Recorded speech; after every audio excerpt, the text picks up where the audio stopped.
One thing I would like to tell you in the very beginning that since Sambhavam IAS has provided us a great opportunity to be together to do something special for the nation, right? The first question is basically asked in civil service interviews. It's the most frequent asked questions. What is it is asked that why do you want to become an IAS? So people say that I want to become an IAS for the nation. This is not a good answer, right? No sooner do you say that I want to become an IAS for the nation, people say that interviewers think that you are basically telling a lie, right? So there must be a balance. There must be a balance. So what makes balance in our life? The sense of ethics. The sense of ethics. So we should be thankful to Sambhavam IAS that they have provided us a great opportunity, a great platform to be together. One thing, and that's why I'm saying you that whenever you feel that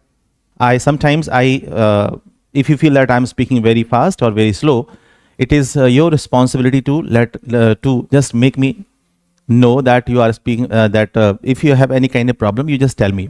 Fine. Now,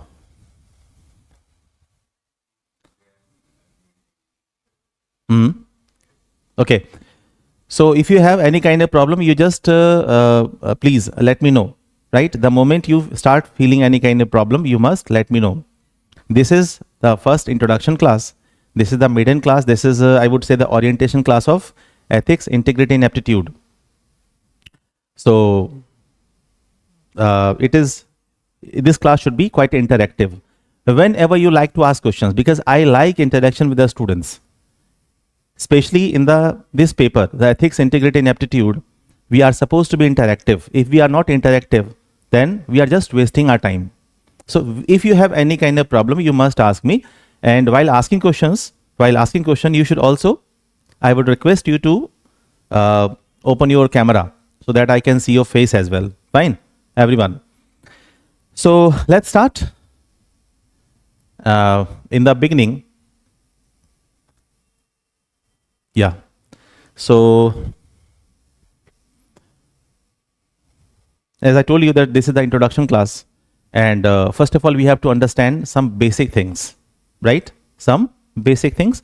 Then I'll tell you the strategy. What should be the strategy of our class? And what things I will provide you? What will be the modus operandi of my teaching process here? See, there are actually two types of subjects. I'm starting with. There are basically two types of subject. The first is that is traditional subjects, and the second is non-traditional.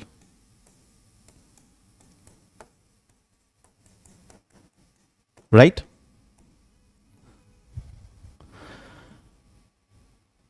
Since school, in college, everywhere, we learn only two types of subjects, right? They are either traditional or non-traditional. So what are the traditional subjects? What are the traditional subjects? Traditional subjects are actually based on data, facts, information. They are based on data, facts, and information. But the non-traditional subjects are not based on data, right? Information and facts. They are actually about the dynamics of the multidimensional approach of particular topic, whether it is history or economics or polity or geography, or I would say that in ethics, we have at the paper of ethics. Ethics is a non-traditional subject. So what are the traditional subjects? Those are based on data, facts, and information. So what are these subjects? Traditional one.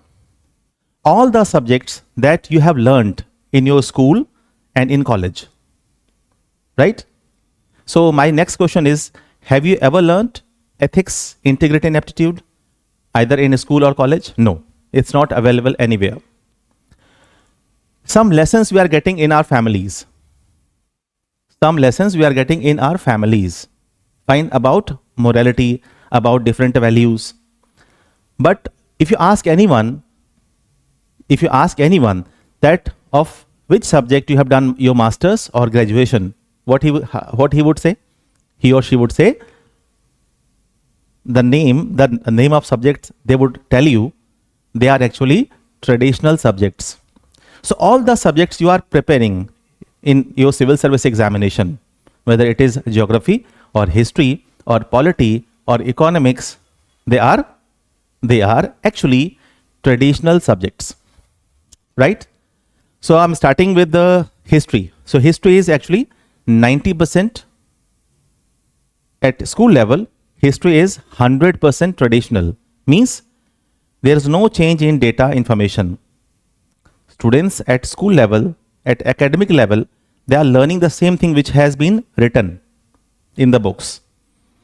But when it comes to talking about civil service examination, history is 90% static. Again, I'm repeating.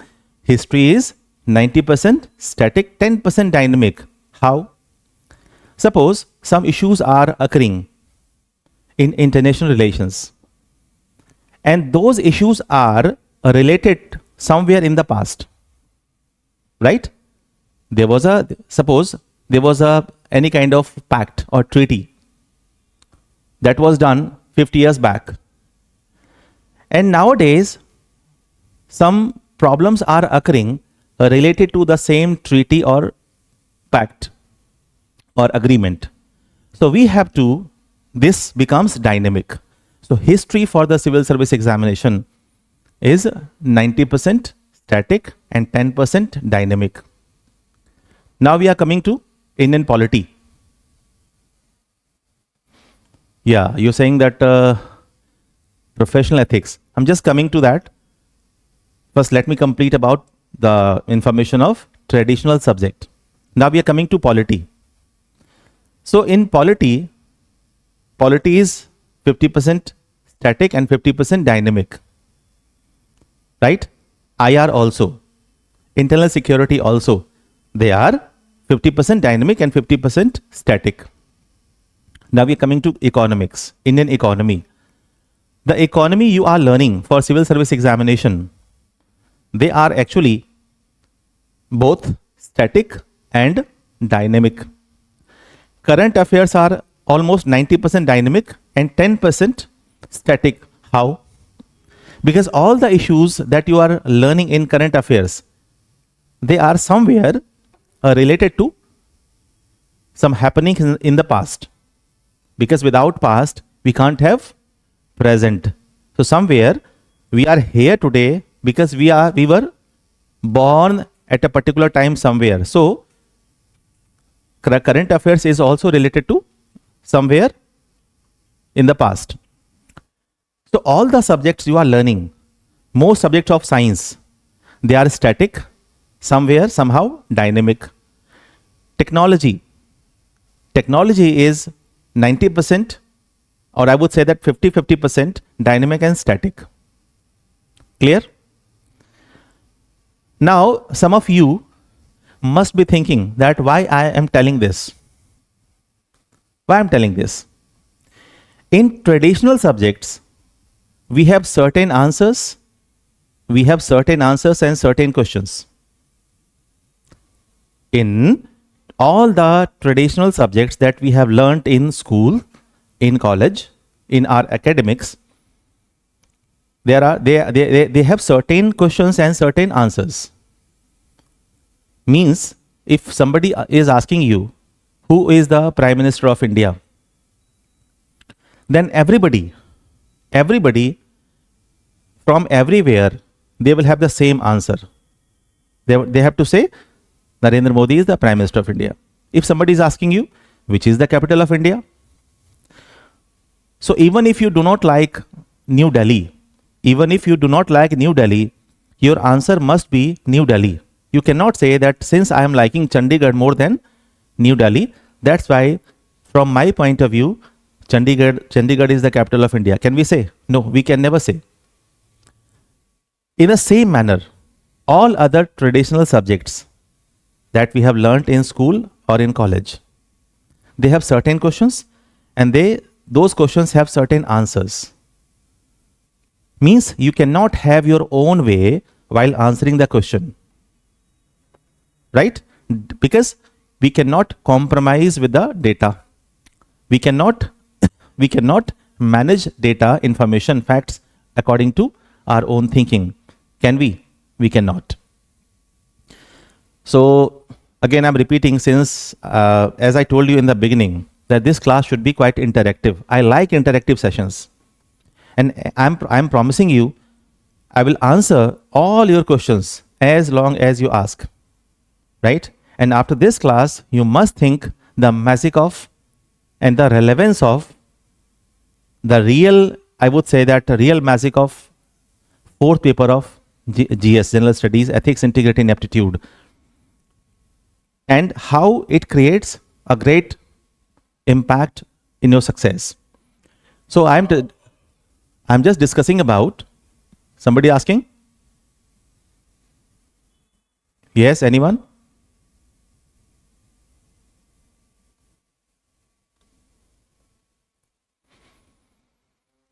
Ankita Singh, Chandil Singh saying she has some work. Yeah, if you have any urgent work, I think nothing should be more urgent than this session, right?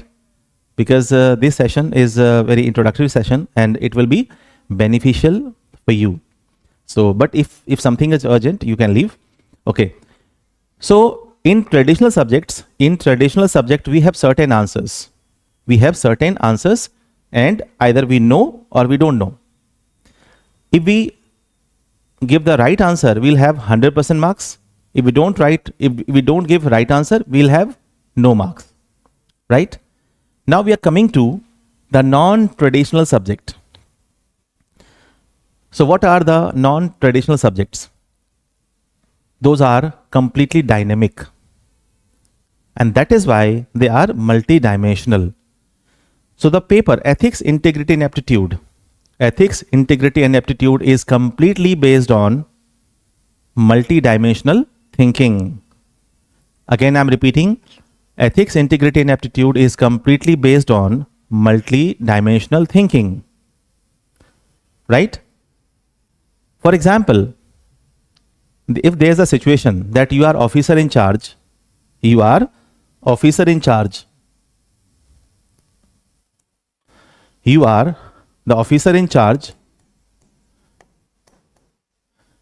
are an officer in charge somewhere, and you have to execute a public welfare scheme.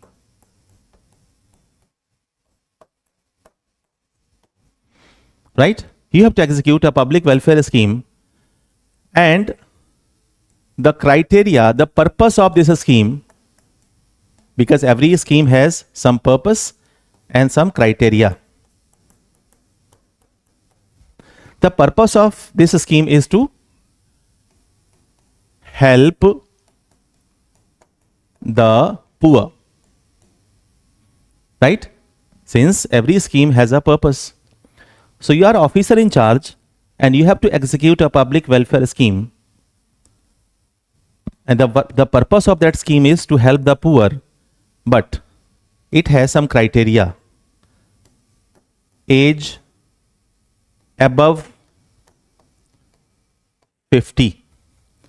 The person must be below poverty line and he must be rural.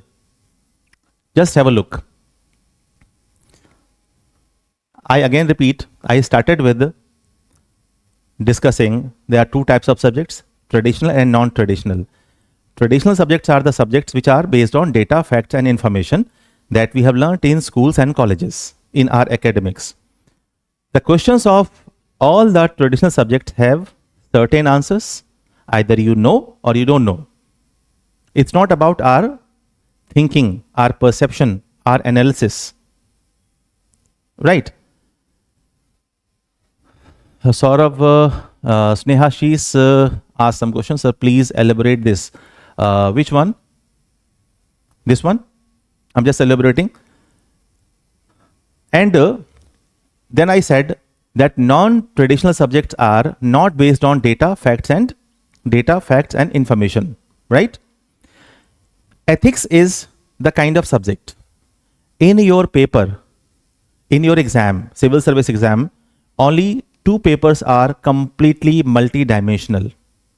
One is the fourth paper of general studies, that is ethics, integrity and aptitude, and the second is the first paper of mains exam, that is essay. And as you know, since 2017 all the topics in essay paper are completely based on ethical philosophies. So if you have expertise in ethics, you can have better command over essay writing as well. Clear? So I come to this point that ethics is a non-traditional subject which is based on which has multi-dimensional approach, because it is not based on data, facts and information, right? It's about your thought process, it's about your analytical skills, it's about your creative skills. For example, this is a situation in case studies. What is the situation? That you are officer in charge. You are an officer in charge somewhere. You have to execute a public welfare scheme. You have to execute a public welfare scheme. The purpose of that scheme is to help the poor and the deprived, right? But the criteria, because every scheme has both the purpose and the criteria, because whenever a particular public scheme is made, that has some purpose and criteria as well. So the purpose is to help the poor, but the criteria, there are three criteria. First, age must be above 50 years. The person must be below poverty line, and he must be from rural background, right? Now it becomes a case study question. You are an officer in charge and a person comes to you. A person comes to you, and when he comes to you, after seeing him, after talking to him, you find that he deserves to be benefited under this policy. Clear? Because the purpose of this policy is to help the poor and deprived. So when you saw that particular person, you felt he deserves to be helped. He deserves to be helped under this policy. So he is the right person for this policy, right? But when you started knowing about the criteria, whether he is above 50 years, then he is. When you explored, you come to know that he is also below poverty line, but he is not from a village. He is not from a rural area. So this criteria, among three criteria, he is completing both two criteria, but he is not from a rural background. Then what you should do? The question is what you should do. So many questions of its kind are actually asked. So what should be the answer is a different matter. But what I was earlier speaking, I was telling you, if you take this situation to your grandparents, if you take this situation to your grandparents, that this is situation and I am an officer in charge, so what should I do? Then our grandparents, Baba Dadi, Nana Nani, they always tell us, come what may, always help the poor. Because what is the purpose of government? What is the purpose of legislative? What is the purpose of bureaucrats? You have become bureaucrat, you have become a bureaucrat, a public officer, to help the poor, to help the deprived. So our grandparents would say, help such kind of person even if they are not fulfilling the criteria.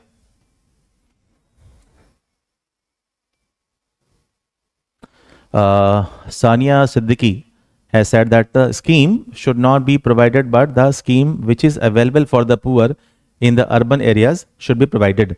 Yeah, this is the answer of this question. One of the answers, not complete answer. This is one of the answers of this question. We are coming to the answer later. I'll tell you the way how to answer such kind of questions proficiently. We are not coming to the answer, but I'm thanking you that you are basically taking a part in this interactive session. So I like this approach.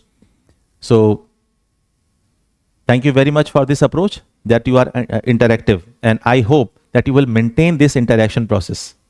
Now, so what I was saying, in this situation, our grandparents or the elderly persons of society, they have certain answers that help the poor and deprived. Now, take the same question to a person who is an auto driver. Who is an auto driver. So this is the case study question asked in civil service examination. So when you ask this question to the auto driver, would he say that I'm not able to answer this question? He would say, yes, I can answer. I have some suggestions for you. He will also have suggestions for us in this situation. Now take this question to a person who is a chef in a hotel. Who is a chef in a hotel or in a simple dhaba or restaurant. That particular cook would also have some answer, some solution for you in this situation. Now take the same situation. Take the same situation to a priest in a temple or in a mosque or in a church, anywhere. He will also have answer for you. Right? None of them would say you that, no, this is not my cup of tea and I'm not able to answer this question. Everybody has answer. Now, take this question to your persons of your surroundings, of people of different walk. Either they are businessmen or an actor, or I'm telling you that a shopkeeper or a priest or a woman or anybody. Everybody would have answer in this. Everybody would have a certain answer in this situation. Yes, this is the point. Yes, Sai Vishnu Vardhan Reddy. He has said that everyone does have answers, but perceptions of individuals will be different. Exactly. This is the point I wanted you to bring upon. So everybody has answer to the questions asked in civil service examination. Everybody has answer. People of every walk of life. But the approach is different. Perceptions are different. Analysis are different. Their ideas are different, but nobody would say that I don't have a solution in this situation. Everybody would say, yes, I have solution. I can suggest you something. And this is where I want to say ethics is known to everyone and at the same time not known to anyone. So this is a double-edged situation. Everybody has some idea about ethics, but when it comes to writing an answer that can bring maximum marks in the examination, this is the moot point. This is the main point. What answers will bring maximum marks for us? What kind of ideas, what kind of logic, what kind of perceptions, what kind of, I would say that uh, uh, thinking will bring maximum marks for us? This is the main point. And for that, we are holding this class for ethics, integrity and aptitude. Somebody saying, Shashi Shekhar Gupta, he said that the perceptions of the rich urban in comparison to the poor and rural people will make a difference because of their interaction with society and culture. Exactly. So, ethics, integrity and aptitude. One very good question. Nikita Raj has asked me that, sir, how will I understand that my perception is not wrong?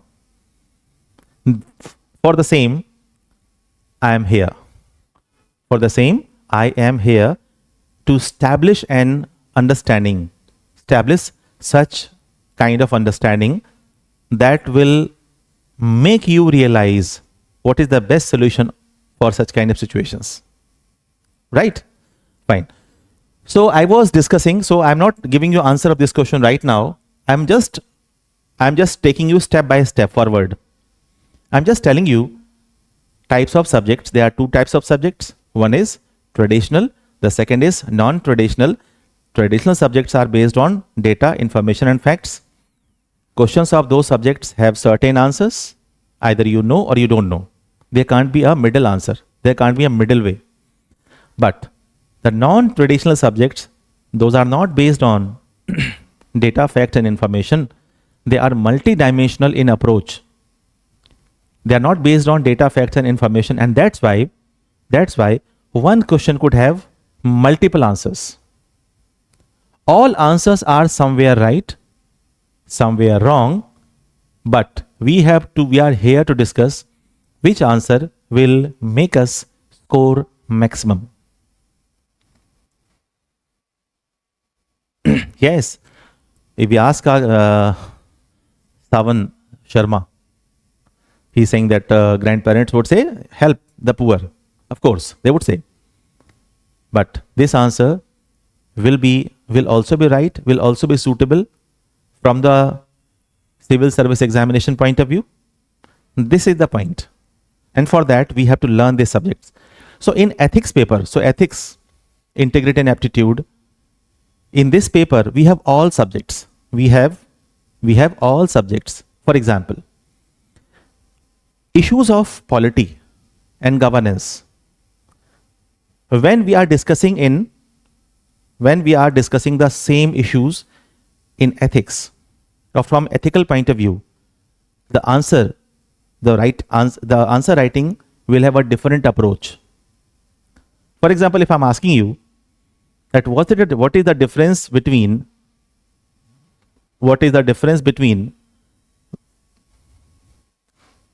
I'll ask this question later on because we'll have to discuss a lot. So we'll have different kind of answers for the same question in ethics, right? One question we can discuss about in history. The question is, what is the failure of Portuguese in India?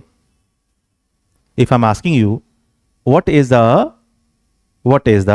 reason of the failure of Portuguese in India, what would you answer?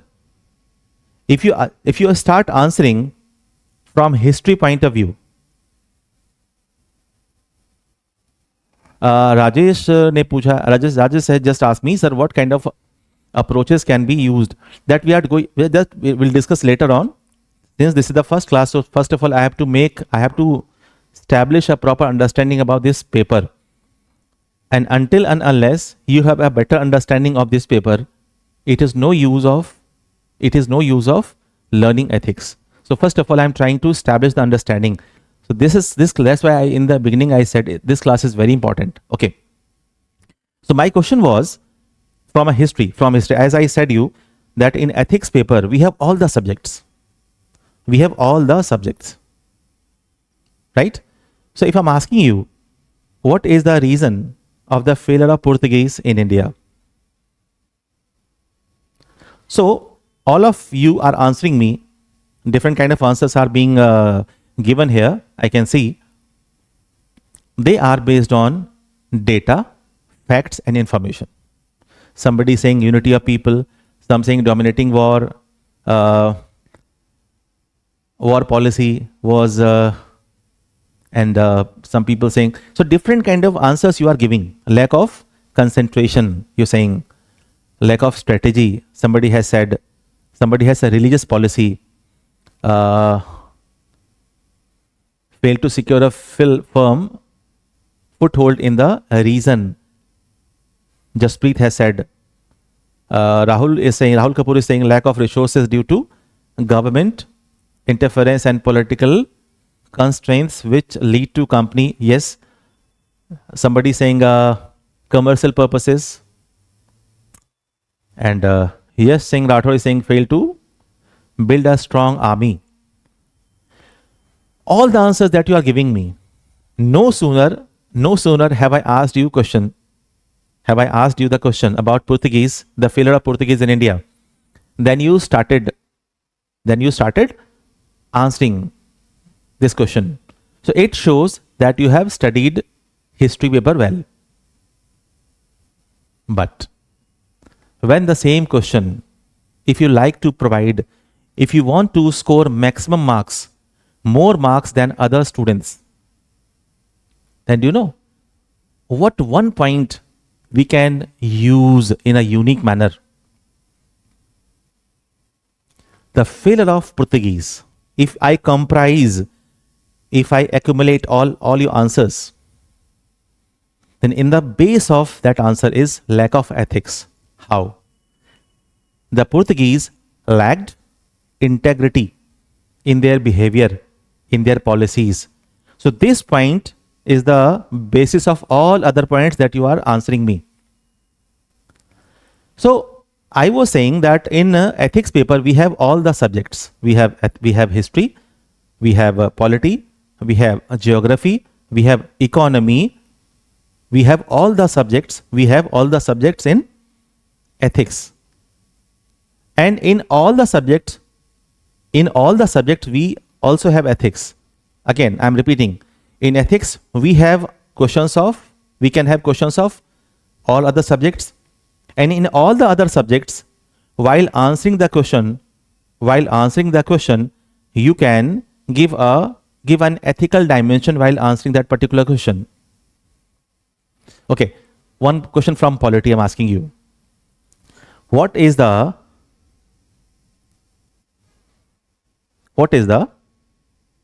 article enshrined in Constitution for right to education?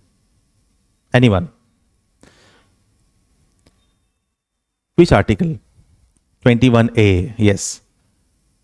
It shows that you are good students, that you have learnt well. So flurry of answers. It's raining. Your answers is raining before me. Right? Everyone, 21A, everybody knows. So this is the angle of polity. It shows that you have command on polity. Clear? Okay. Now, my question is, what is the difference between Article 21A and Article 45? Yes, anyone? Article 21A and Article 45.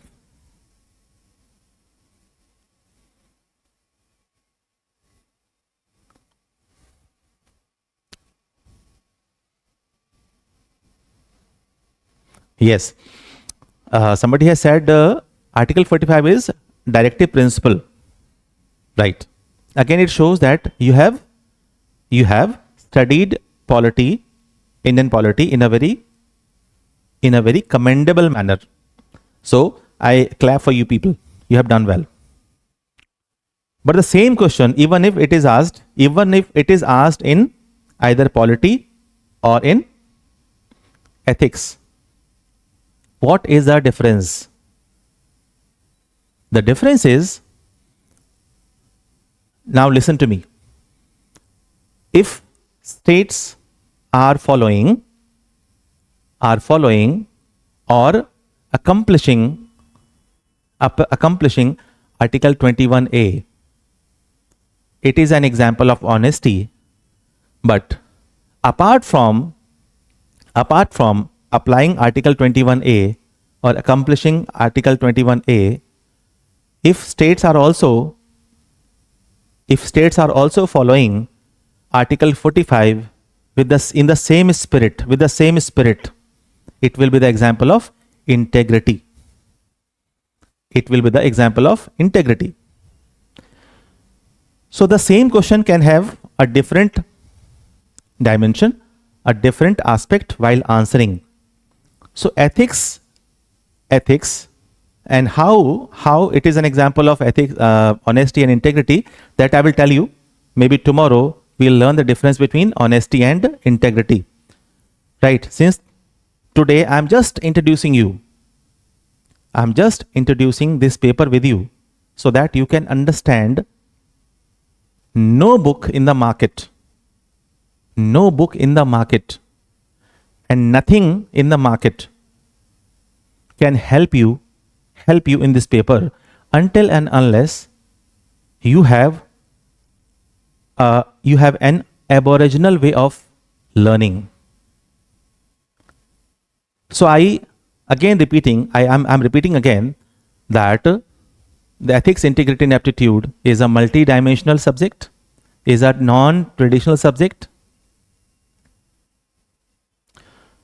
Comments are disturbing. If it is necessary, then comment. Otherwise, and I also like someone if to ask me questions on mic. If you have problem, then. If you don't have any problem, then don't ask, right? Because it will consume our time. We have to utilize our time. Clear? So I am telling you that ethics, integrity and aptitude is a non-traditional subject which has a multi-dimensional approach.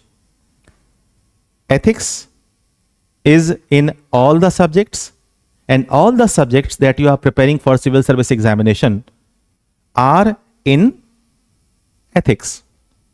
So once you have command over ethics, you will certainly have different approach of answer writing in other GS 1, 2, 3. Your answer writing will be revolutionary. Your answer writing will be, I would say, exceptionally good, right? Jasprit saying that you are making this subject very interactive. Yes, we have to make this interactive.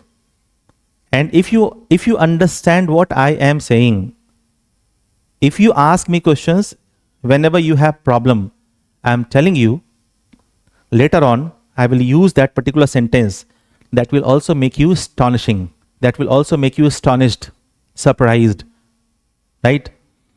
Many things have been kept hidden from the view of students. As I said you, not even a single book available in the market that can help you in this paper. It is only some teachers, those have expertise, those have not learnt ethics from books. They can only teach you well. So if you ask me, sir, where have you prepared these things? I have prepared ethics. From our scriptures. In the scriptures of India, whether it is the Ramayana, the Mahabharata, the Vedas, and Guru Granth Sahib, different kind of philosophies of Buddha, different kind of philosophies of Prophet Muhammad also. If we are able to pick ethics from there, only then we can have expertise on this paper. And that's what I'm saying you, that just understand each and everything. So I'm summarizing things which I have just taught you so far, then I'll go forward. In the beginning, I said you that there are two types of subjects. One is traditional, second is non-traditional. Traditional subjects are based on data, facts and information, and the questions of traditional subjects have certain answers. Either you know or you don't know. There can't be third answer. But The subjects that are not based on data, facts and information, are the non-traditional subject. Right? And in your examination, I said earlier, there are two papers which are completely multi-dimensional. They are non-traditional one. First is ethics, integrity and aptitude, and the second is the first paper of mains, that is essay. The essay paper is nowadays, since 2017, it is completely a subset of ethics. So if you have command over ethics paper, you will certainly have command over essay paper as well. Now, one line, I am with full authority, and I'm taking all the responsibility of this line while saying this. The way I'm just going to teach you ethics, if you support me, you can think of scoring 200 and 200 plus in this paper. Impossible itself says I am possible. I'm not saying scoring beyond 250, but if civil service examiner UPSC has given us 250 marks for this paper, it means UPSC itself understands that somebody, if wants, can achieve 250 marks. It seems impossible, but it is very much possible to score 200 and 200 plus. Clear? How? From the very first day, since today it is the introduction class, orientation class, so it may not be possible today, but from tomorrow itself, I am going to give you answer writing practice every day. I'll show you model answers written by me, not copied from anywhere. And since we are connecting here on this platform, on this divine platform of Gayatri Parivar and Sood Foundation, that is Sambhavam IAS, we will certainly make magic. We will certainly create magic. So you have to support me. So from tomorrow itself, we will start answer writing, and I'll make you expert in answer writing. I will make you expert in answer writing with complete authority. I'll tell all the answers. Somebody has said, Savan Sharma, he said, please also tell how to write. From tomorrow itself, I'll give you answers, even if it is possible, because this session is for 2 hours. From tomorrow, it will be of 3 hours. In between, I'll give you 15 minutes break. So all of you like 3 hours class or not? Just first answer me. From tomorrow, I am planning to have classes for 3 hours. Clear? So just let me know whether or not you like classes for 3 hours with 15 minutes break in between. Yes, everybody saying yes. So from tomorrow, we'll have this class for 3 hours. Clear? And 15 minutes break will also be given extra. Clear? Now, so I hope you have understood everything that I have told you so far. Now I'm going forward.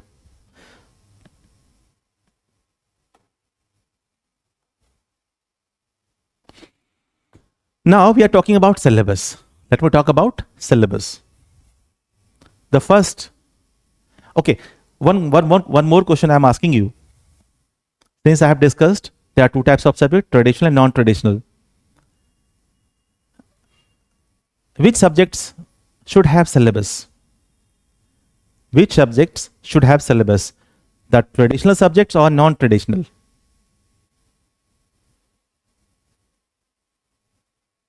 Yes, all of you have just answered me. Traditional subjects means what? All the subjects except ethics you are learning while preparing for civil service examination, be it polity, PSIR, internal security, I would say that geography, history, economics, sociology and other optionals, they have syllabus because they are based on data, facts and information. Data, facts and information. Ethics can't have the 4th paper of GS, that is ethics, integrity and aptitude, it can't have its syllabus.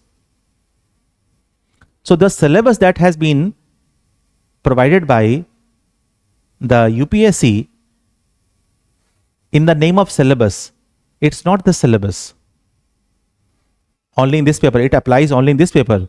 So this is not a syllabus, these are just guidelines. So we should be thankful to the UPSC that has provided us some guidelines in the name of syllabus. Otherwise we cannot prepare ethics paper, because ethics is just like ocean. All other subjects are different rivers and different ponds, but ethics is the ocean. In the ocean, all rivers merged in the ocean. So ethics is nothing but ocean. So it is not possible to provide syllabus. So these are the guidelines provided by the UPSC. So we should be thankful to the UPSC that they have provided us some guidelines. Getting? Otherwise, the learning of ethics is endless. So ethics, the UPSC has provided us some guidelines. On that particular line, we have to maintain our preparation. So the first topic is ethics and human interface.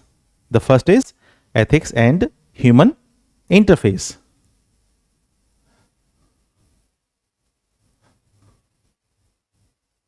The first is ethics and human interface. This is the main point. This is the main topic, ethics and human interface. Then essence, determinants and consequences of ethics in human public relationships. Then in human actions, dimensions, again I'm repeating, ethics and human interface, essence, determinants and consequences of ethics in human actions, dimensions of ethics, ethics in private and public relationship, human values, lessons from the lives and teachings of. So there are many things can be added to this particular topic, particular chapter, but the main chapter is ethics and human interface. The main is ethics and human interface, right? Now the second one,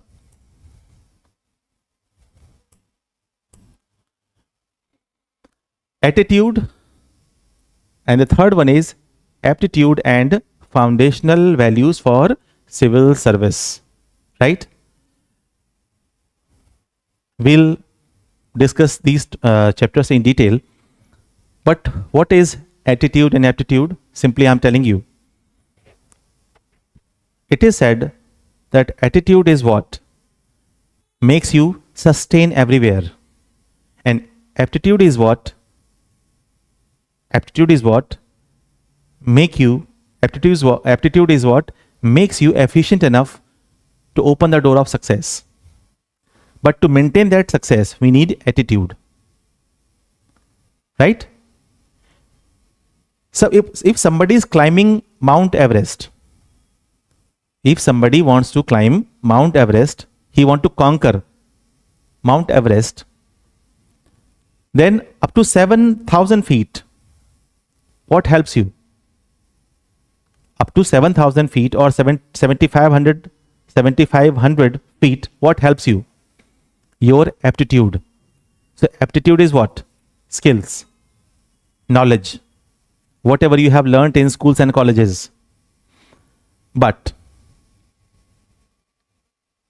scaling that height, ultimately conquering the Mount Everest, it is your attitude that helps you. Right? Everything, courage, patience, they come into your attitude, and ability is a part of aptitude. So we'll discuss in detail, since I'm just introducing the syllabus. the syllabus and the guidelines provided by the UPSC this time. So we'll discuss these chapters in full length. Now, one thing I like to ask, I like to tell you, foundational values for civil service, right? Here are some foundational values: integrity, impartiality, non-partisanship, objectivity, dedication to public service, empathy, tolerance, and compassion towards the weaker sections. Do you know, as I said you in the beginning, earlier I said you that these are the guidelines provided by the UPSC so that the students can have a particular idea on what direction they have to take their preparation. These are not to be cramming. If somebody is answering, if you just after this session, just Google it. What are the foundational values in civil service? All the institutions, almost all the teachers, in all the answer writings, they write only these things and they define it. Do you know what are they? Integrity, impartiality, non-partisanship, objectivity, dedication to public service, empathy, tolerance, and compassion towards the weaker section. What are they? They are the recommendations. I repeat, these are the recommendations by second ARC. Second Administrative Reforms Commission has recommended some particular values in the name of foundational values. They are not data. That's why in the beginning, I first of all told you the difference between traditional subject and non-traditional subject. Traditional subjects are based on data. So everybody from anywhere will have the same answer if they want to score marks. I asked you that 5 plus 5 is what? Everybody has to say 10. 1 plus 1, everybody has to say 2. Nobody can say 11. Right? In mathematics, we'll get score only when we say 1 plus 1 is equal to 2. But in ethics paper, this paper is not based on data, facts, information. So if a student or a teacher or a faculty, when the question is asked about foundational values in civil service, if the question is asked about the foundational values in civil service, and you write these things, that integrity, impartiality, non-partisanship, objectivity, dedication to public service, empathy, tolerance, and compassion towards the weaker section, they are the foundational values. Then do you know how many marks you will score? The question is of 10 marks, we'll hardly score 2 marks. And then students are saying that I have tried my level best. I have written accurate answers, but I could not score more marks. And that is what I said, that we have to prepare this paper in a very aboriginal way, in a very natural way, the way that this subject actually exists for. Clear? So later on, when I'll teach this topic, I'll tell you what kind of foundational values we have to show, we have to tell to the UPSC for the answer of this question, while it is also mentioning that these are the recommendations of second ARC. Yes, Anjali has said that yes sir, same thing are showing on. Yes, everybody just copying, cramming. One has copied from the first one, the first has copied from the previous one. So everybody is a rat race. We cannot copy ethics. Unfortunately, the Western philosophers, whether they were Plato, or Socrates or Aristotle or anyone, they have learnt ethics from our scriptures, the great scriptures of India. And unfortunately, our teachers, the mentors and faculties, they are copying those things from the books of Western philosophers, and they are just cramming, they are just making students mug it all, right? And that's why students are very confused. So I hope you can understand what I am telling you so far. See, every student is important for me. Even if in the class we have thousands of students, if one student is not able to understand anything, just tell me. If you see that I could not see your message, then just start your mic and ask questions so that I can listen. Because it's not possible all the time to see towards the, I would say that screen to read the answers, to read the comments. Clear? So this is the second topic. Third topic. Now the next one is emotional intelligence, right? Emotional intelligence. If you are asking me, sir, which is the most important thing once we have actually become an IAS or IPS, a civil servant, which value, which thing will help you till the end with complete accomplishment of your work? That is emotional intelligence. That is emotional intelligence. We'll discuss this topic in a full-fledged manner, and on every topic I'll give you a lot of questions with certain model answers written by me myself. But let me Sachin said that understanding our own as well as others' emotions, not only understanding, realizing, and the most important thing is managing. Right? I'll tell you when this time I'm just introducing you the syllabus so that we'll have certain framework before entering into the real subject. I'm giving you some examples since you are looking quite interested in knowing this. Have you seen a film, a movie, Munna Bhai MBBS? Tell me.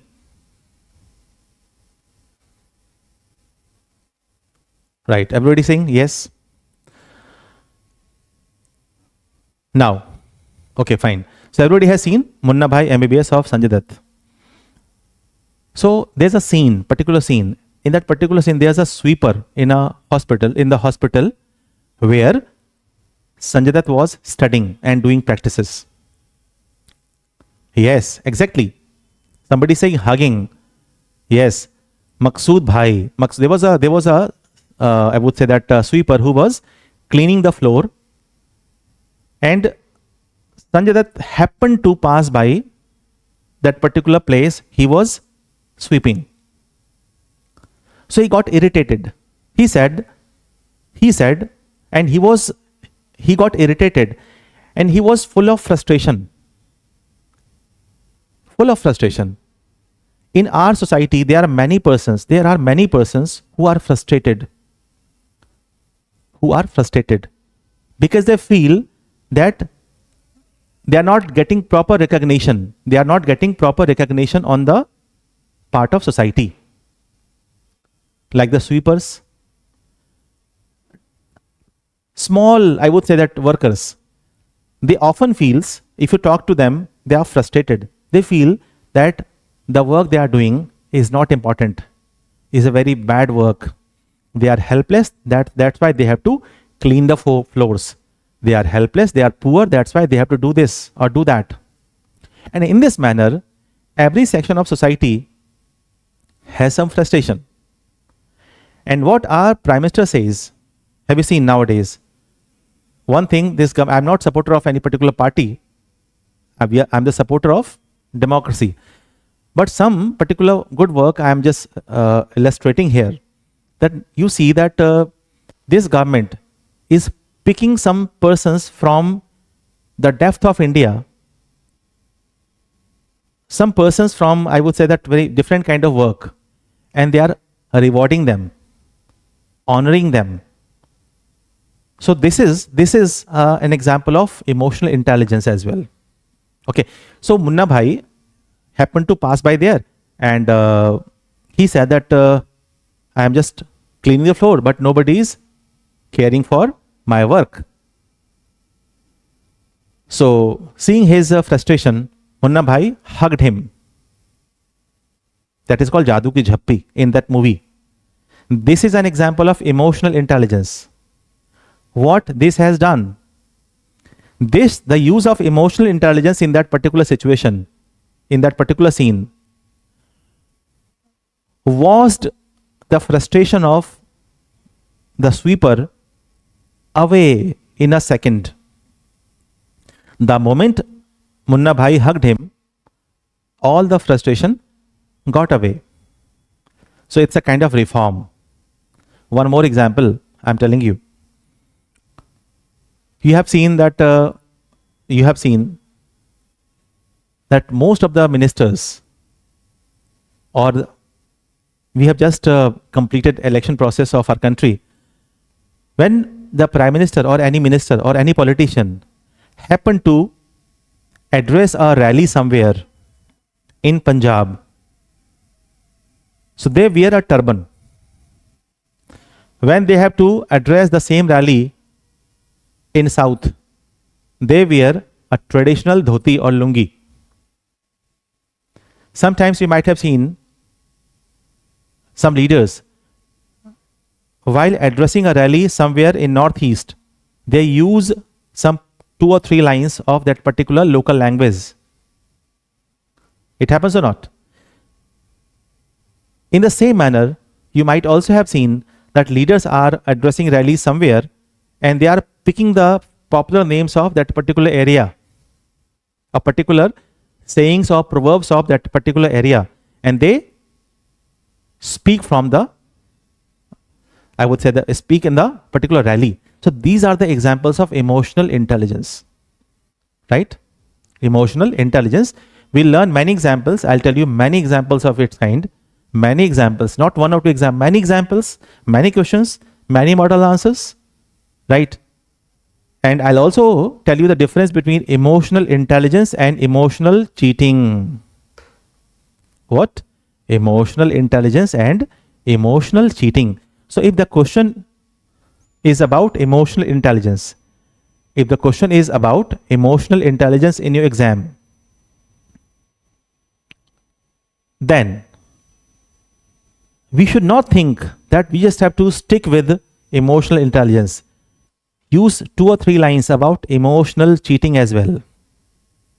Emotional cheating as well. Right?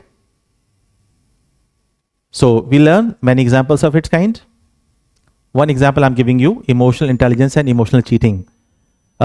Just answer me. Have you known about Mahabharat? The battle of Mahabharat? Yes, very fast answers. Yes. I'm giving you. Okay, fine. So everybody knows about the battle of Mahabharata. When the battle was actually going to start,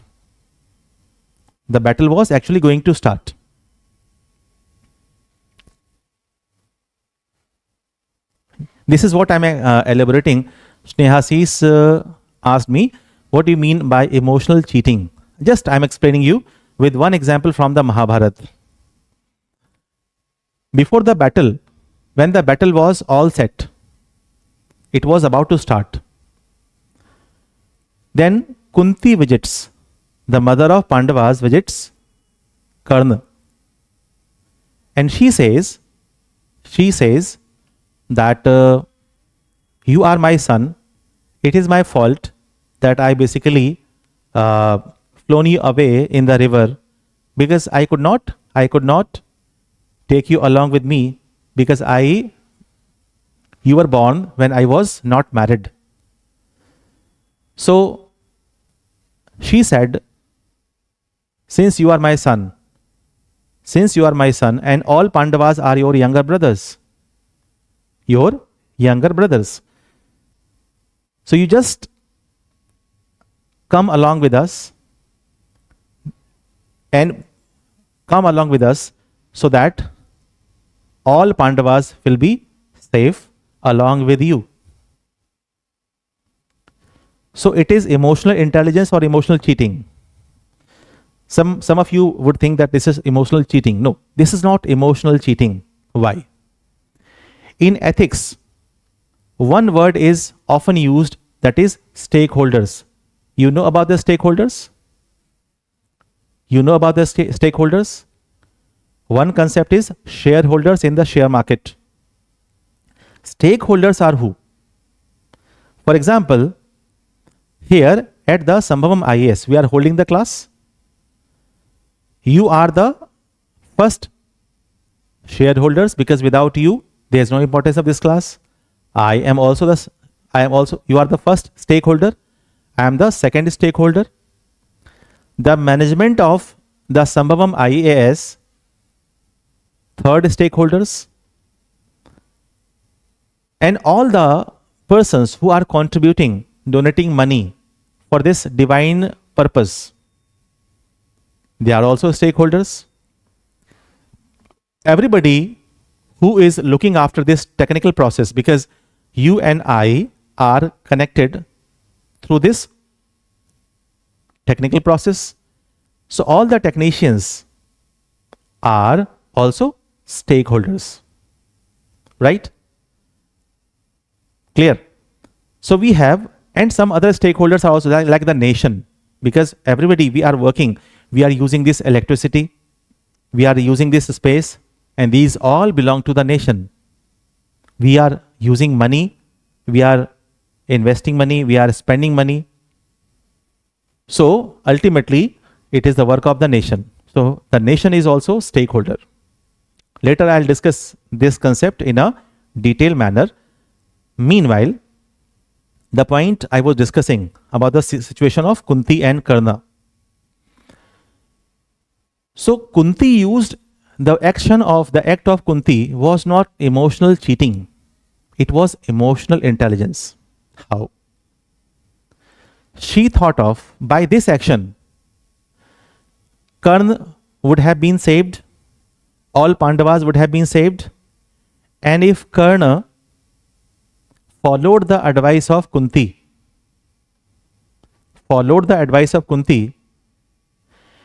everybody in general in the state would come to know that Karna is not an orphan, Karna is not parentless, Karna is also a part of Pandavas. So he will also get dignity. And the most important thing, just listen to me carefully.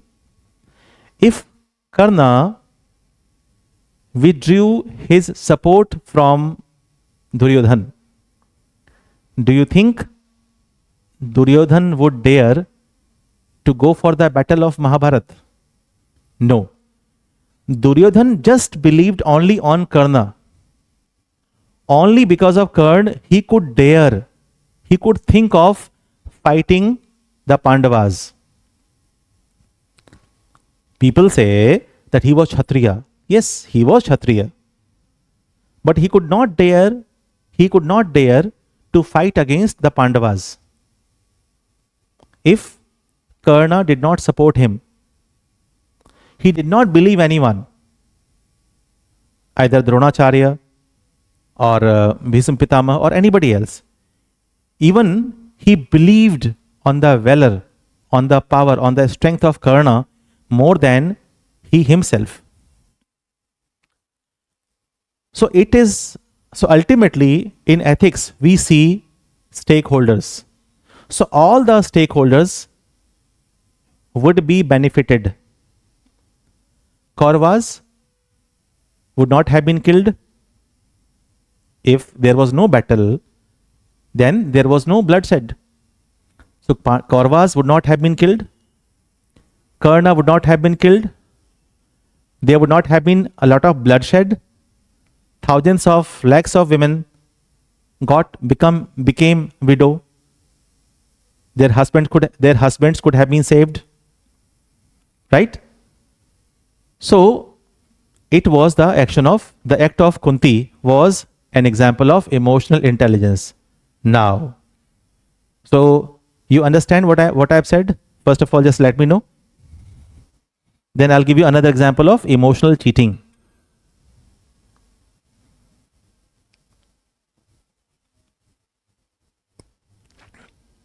Right.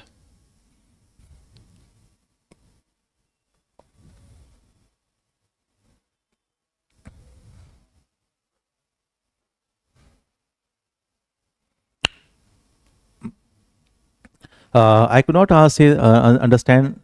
Somebody said that it is also somewhere weakness. Karnataka. I could not understand. Ankita Singh Chandel has just asked me. Just elaborate what you want to ask. Mandeep Kaur has said that if all stakeholders get benefited, then it is. No, I'm not saying this. I'm saying ethics is about all the stakeholders. Ethics is about doing justice with all the stakeholders. Ethics is about making a balance. Ethics is about making a balance between everything. Right? As long as it is possible, it is not inevitable. Try to make a balance. That's why we need ethics. Clear? So now, Sai Vishnu Vardhan has said there is a famous line in Telugu. Sometimes losing is better than winning. Kauravas won in gambling but lost in the real war. If they had lost in gambling, all the brothers, yeah, absolutely. So it was another context. Now, another example of emotional cheating. Now you have understood emotional intelligence from the scripture of Mahabharata. Now I am telling you the same situation.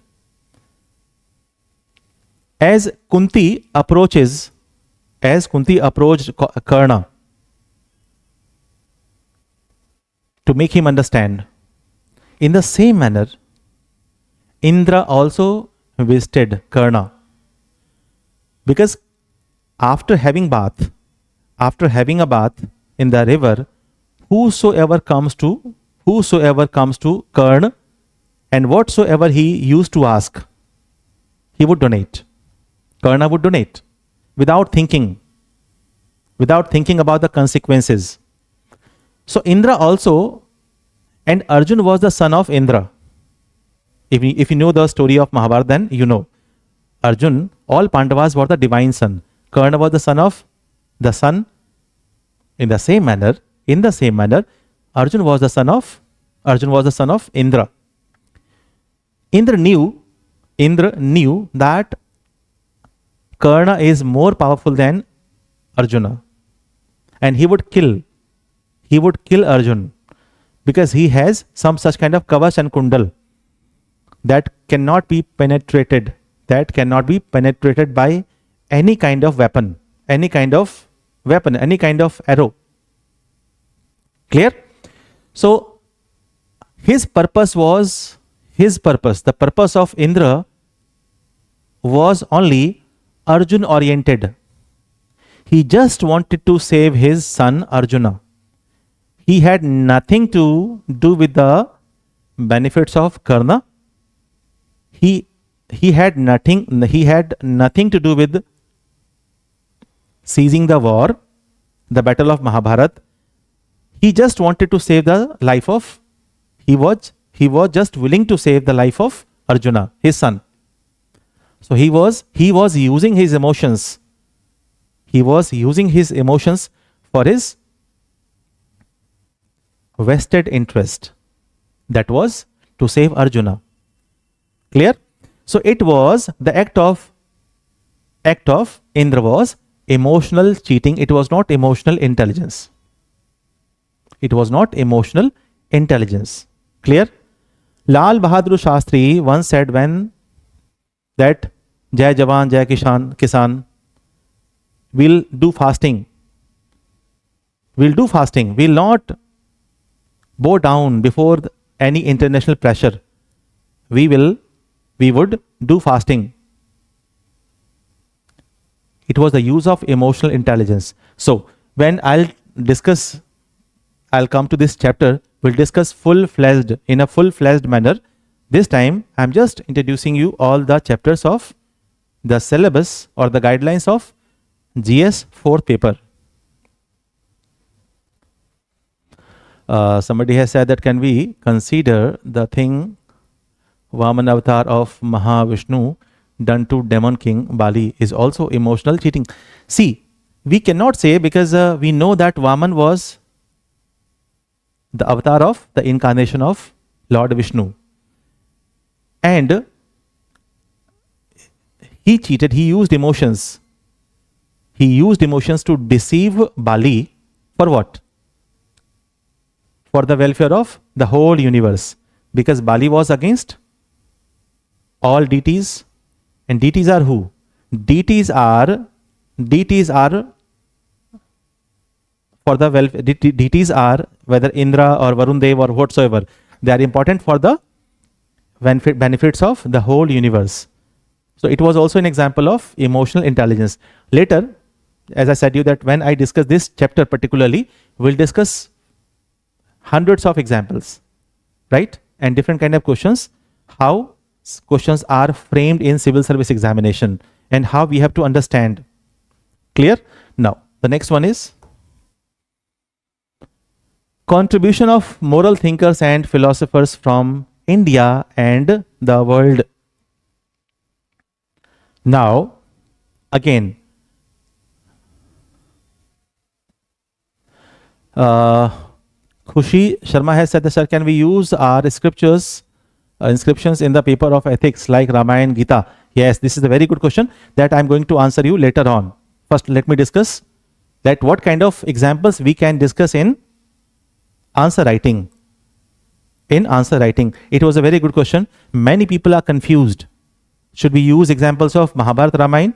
Should we use examples of particular religion or not? I'll give you answer. The first topic is, the first chapter is, the fifth chapter is contribution of moral thinkers and philosophers from India and the world. Just listen to me carefully. Do you think any of you or anybody in our country are able to learn all about all the philosophers? Is it possible? In our country even, we have lakhs of philosophers. Even if not lakhs, thousands of philosophers. If we comprise all the philosophers across the world, we'll have to go through learning at least 2,000 or 3,000 philosophers. Okay. Just assume if somebody is able to learn thousands of philosophers, what is the guarantee that in the coming civil service examination, question will be asked from the philosophers, from the 1,000 philosophers, quotations or lives that somebody has learnt? Suppose you have learnt about 1,000 philosophers. That is a huge number. It's a big number. Almost wastage of time. What is the guarantee that in the coming examination, the question asked by the UPSC will be from those philosophers you have learnt? It is not possible. It may be possible that about a new philosopher, question was asked by the UPSC. So how many questions are asked from this? 2 questions, part A, part B. Part A and part B. In the beginning, we used to have 3 questions. We used to have 3 questions from section A as part A, part B. But now, part A, part B, part C. But now only 2 questions are actually asked on this. So the weightage of this one is 20 marks. Is 20 marks. So for 20 marks, we are just going to cram as many philosophers as we are taught by somebody. Right? So I'll tell you the way, very smart way. I'll also provide you the catalog. After this, after discussing this syllabus, I'll tell you my way of teaching you, what kind of things I'll do with you in this session, in these sessions, in this course. I'll just explain everything. So on this, I'll provide you a catalog of many philosophers, but the most important thing I'm going to do is that I'll let you know how can we answer the question of the philosophers, about the philosophers that we have not learnt. How? So there are some certain ways. Even if you have not learnt about a particular philosopher or thinker, and if the question is asked about the same philosopher in the civil service examination, so how can we have expertise on answering those questions? I'll tell you the ways. There are certain ways. Once you know, you will get away from all the, I would say, that burden of learning philosophers. Now, with full gravity, full seriousness, I am telling you, the person who doesn't know how to teach ethics, the faculties who doesn't know how to teach ethics, or the students who fail to understand how to prepare this, they go for learning philosophers as many as possible. As many as possible. So, when I'll come to this topic, I'll tell you the smart ways of learning and answering the questions based on the philosophies of thinkers and philosophers. Somebody has asked me, Savan Sharma, he asked me that is Bhagavad Gita is enough for a vast view of approach? See, you are the students and you don't have that much time. Second thing, Bhagavad Gita and the scriptures are basically written in such a way that you cannot easily pick ethical point of views. So you need not go for anything. I'll tell you one session or 2 sessions will be completely based on, during this syllabus, 1 or 2 sessions will completely be based on ethics from religions. And I'll teach you the ethical lessons from Hindu scriptures, Christian scriptures, Islamic scriptures, and other scriptures. Clear? So you have nothing to worry. You just have to be live in this session every day. And from tomorrow we'll have 3 hours class. And just follow the advice what I am giving you. Just study the way I am teaching you. Clear? And while answering the questions you have. We'll discuss about NCERT, the strategies later on. Somebody is saying that tell me about the strategy of NCERT. I'll also tell you about the answer writing of other subjects. I'll also tell you about how can we pick questions from the newspaper. But primarily, I am here to make your understanding.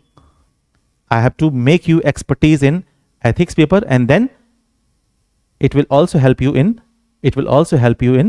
essay. And do you know what is ethics? Ethics is nothing but the written interview.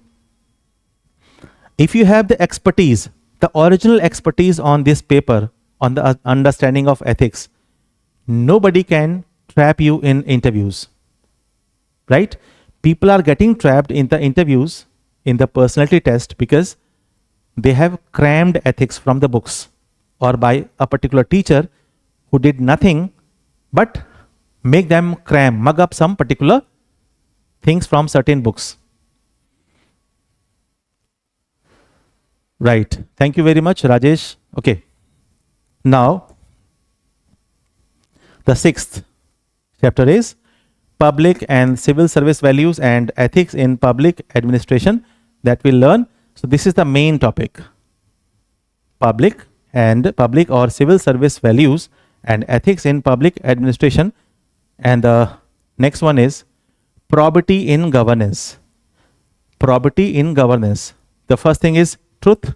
The second thing is honesty. Third thing is somebody said that, sir, please allow us to record classes. That you will have to talk to the management. What is the protocols? I don't know. What are the protocols? Okay. So probity in governance. Probity in governance.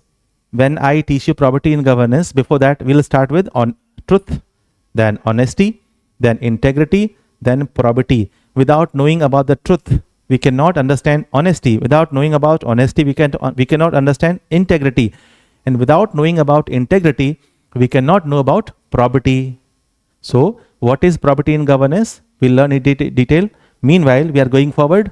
The next is case studies on above issues. See, number 8, case studies on above issues. So total we have 8 chapters. How many? 8 chapters. Which chapter is the most important one? All are complementary, yes, but this one is the most important as well as most challenging, and at the same time, just underline what I am saying. Most scoring as well. Most decisive in making you topper. Students are lacking in case studies. Why they are lacking? We have discussed 7 chapters before the 8th one. 8th is case studies on above issues. What is the 8th one? From chapter 1 to chapter 7. Chapter 1 to chapter 7 are just nothing but the spices, the ingredients that are important to prepare particular food. But the chapter 8 is the main course of food, main meal. We need different kind of spices, different kind of ingredients to prepare a particular food, a particular meal. But ultimately what we like, what we appreciate, meal, the main course of food. Suppose you happen to reach a restaurant for having lunch, and after having lunch you say that I wasted my money, lunch was not good. Then the owner of or the master chef comes to you and saying that, sir, we are using the ultimate quality of ingredients, spices from across the world. So how can you say that food is not tasty? So would you agree with him? And do you think this point is to be agreed upon? No, we should not agree. We cannot agree. Because ultimately nobody is asking about the ingredients. First of all, we appreciate the taste, hygiene, and the nutrients, quality of the particular food that we are paying money for.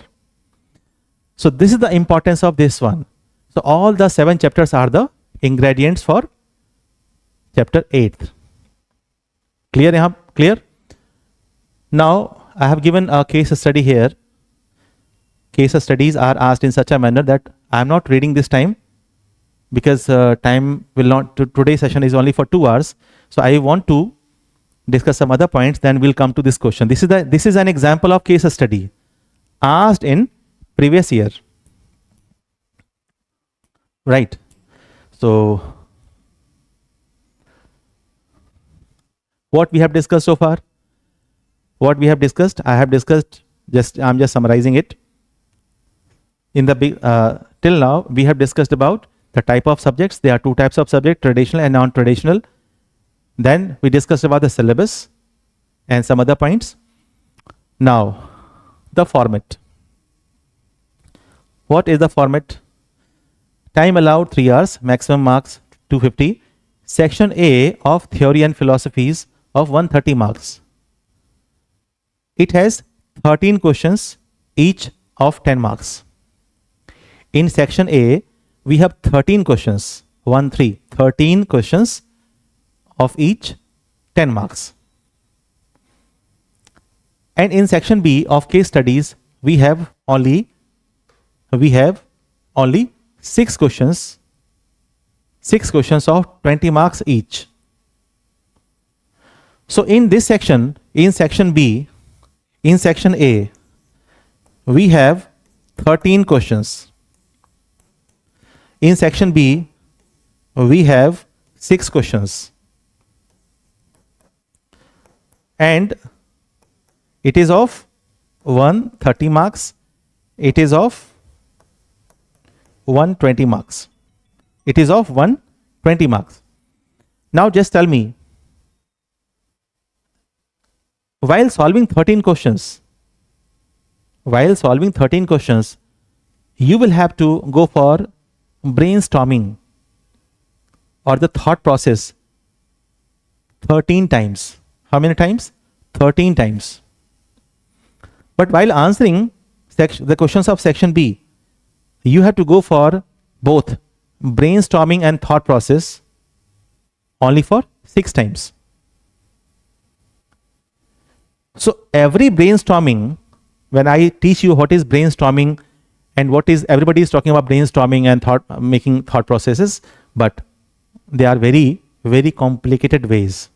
I'll tell you very, very simple ways so that you can go for brainstorming in seconds. So this section B is more productive, but at the same time, it is more challenging, the most challenging one. And why it has become challenging? It has become challenging because the preparation for section A, chapter 1 to chapter 7, is full of errors that we have discussed in full length today itself, that people are going for cramming, people are just cramming the answers, people are cramming the theories, right? People are giving the same recommendations of second ARC for foundational values that everybody is giving. So they are not scoring marks. So there is a problem in learning section A, and that is why section B becomes complicated. So how much score I want you to target? Since you are the students of Sambhavam IAS, it has given us, and it's a divine platform with divine purpose for the nation, for you people, for your family, for the society. And since I am also a very spiritual kind of person, I'm telling you, we have to target beyond 200 plus, right? Think of 250. If you think of 250, then you can score 200 easily. And it's very much surprising. People say it's next to impossible. Don't discuss with such kind of jinx. Don't discuss with such kind of persons who are narrow-minded. Compare the way they studied ethics and the way I am teaching you ethics. Just compare. You'll come to know there's a huge difference. And that is why they can never imagine, they can never think of scoring 200 marks or above. So the problem lies in the way they are preparing or the way they are being taught by some mediocres or by some book readers. So what I will do, I will start with, first of all, the most challenging section, section B. First of all, I'll make you I'll make you expert of section B. And I have prepared some formulae to solve case study questions, right? And while establishing your understanding in section B, I will also discuss different kind of things of section A. And when we actually come to section A, you will realize, sir, we have already become a master of section A. So all the chapters we'll study, we'll learn, but not the way that has been drawn by the UPSC, the way that has been meant by the UPSC. The purpose of, we have to understand the purpose of UPSC, what UPSC actually want. What UPSC actually want the students to give answers. We'll study in the same manner. Okay, now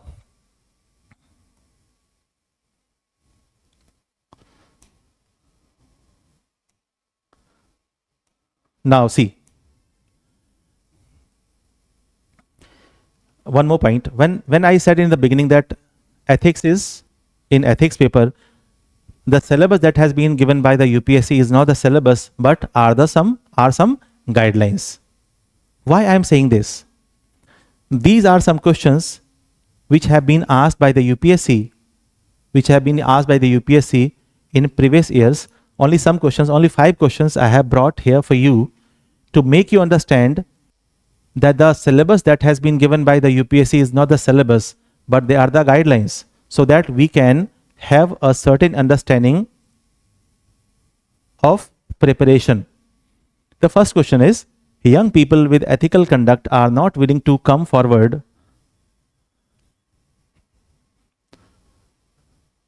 The first question is, young people with ethical conduct are not willing to come forward to join active politics. Suggest steps to motivate them to come forward. Just tell me, we have discussed the syllabus. 7 chapters of section A and the 8th of case studies. Any of the chapters, do you think after learning any of the chapters, can we answer this question? Just answer me. Can we answer this question?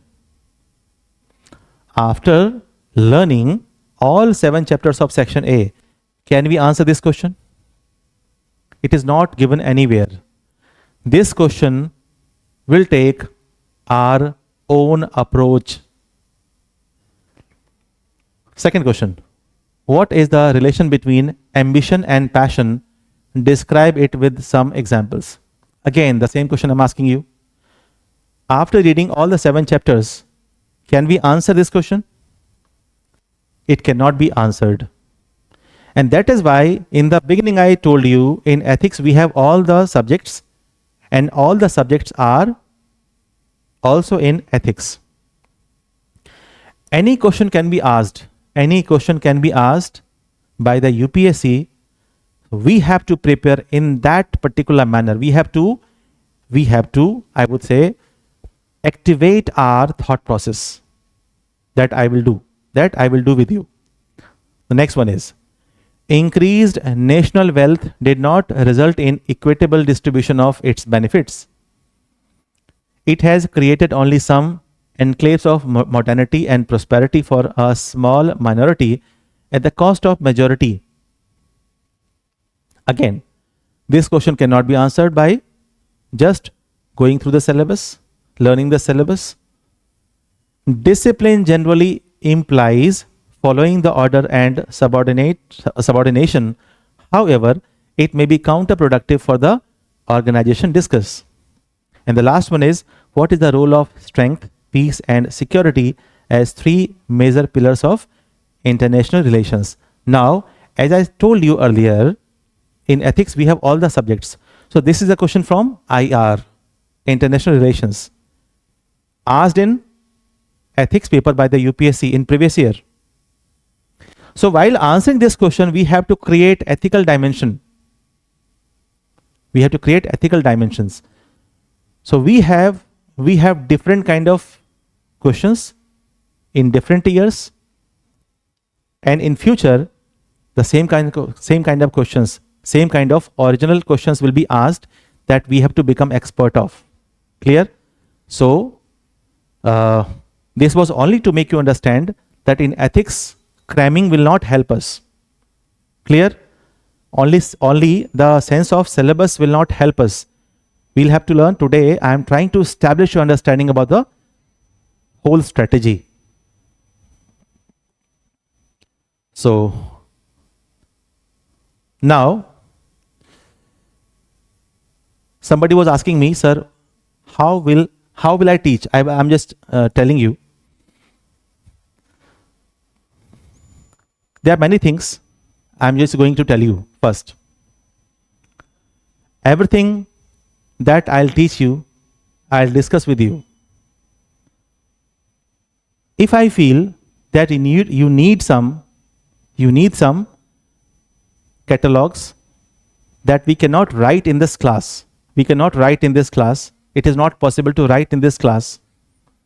Then I'll provide you my self-made notes to you, so that, like, for example, about the philosophers or about the examples of bureaucrats, I have prepared more than 35 bureaucrats. They are the examples of integrity. They are the examples of probity in governance. They are the example of spirit of service. So those catalogs I'll provide you. I'll also use some PDF, not PDF. I will also use some, I would say that mind maps and flow charts where it is necessary.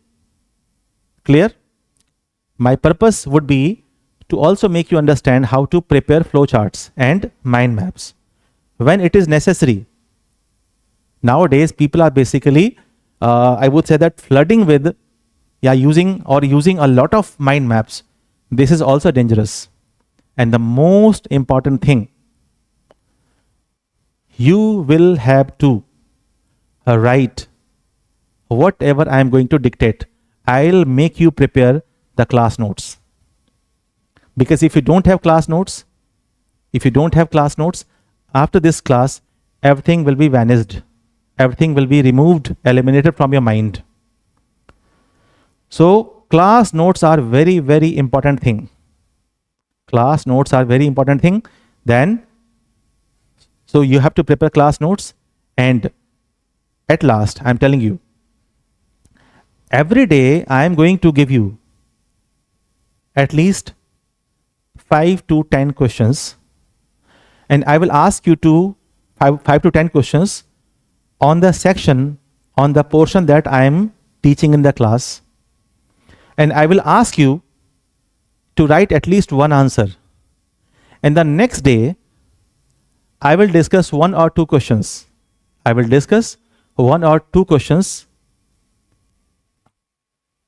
model answers, I'll discuss with you the model answers that have been written by me for you. Clear? Because I always say in often I tell my students, preachings will not only help you succeed in your exam, practice will. So whatever I'm discussing with you, you have to make a class notes. So how will you start writing? The moment I say now write. When I say start writing, then you have to write. And apart from those things, like this time as well, some of you might have been writing something, I'm sure. So these are your own notations, you have to write. But the moment I say now write what I'm saying, you start writing. Clear? You start writing. Now I am discussing here.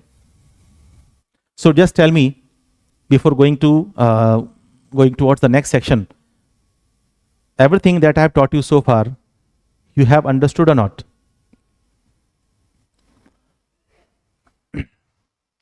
Yes, man, everyone. Can you connect what I'm saying?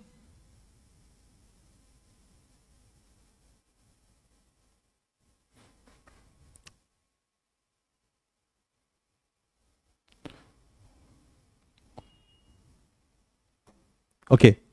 Now, don't write this one. Just look at this. If you like to pen down something, you can pen down. Otherwise, just listen to me what I'm saying. We'll start writing from tomorrow itself. Now, one question is there. Why ethics in civil service examination. Why we need ethics in civil service examination? Why we need ethics in civil service examination?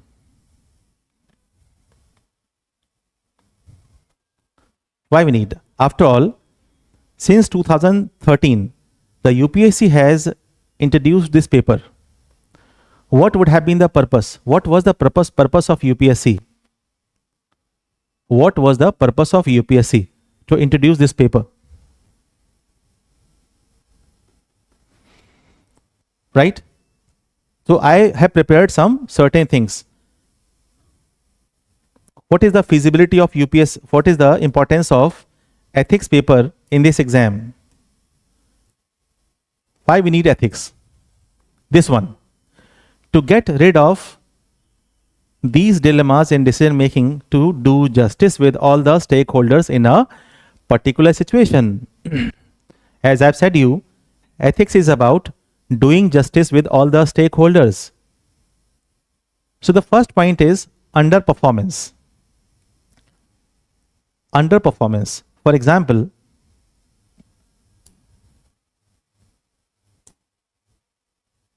see, in an organization,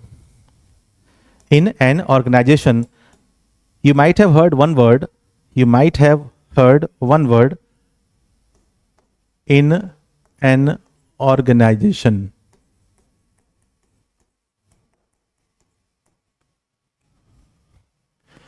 There are some persons, person A, person B, person C, person D.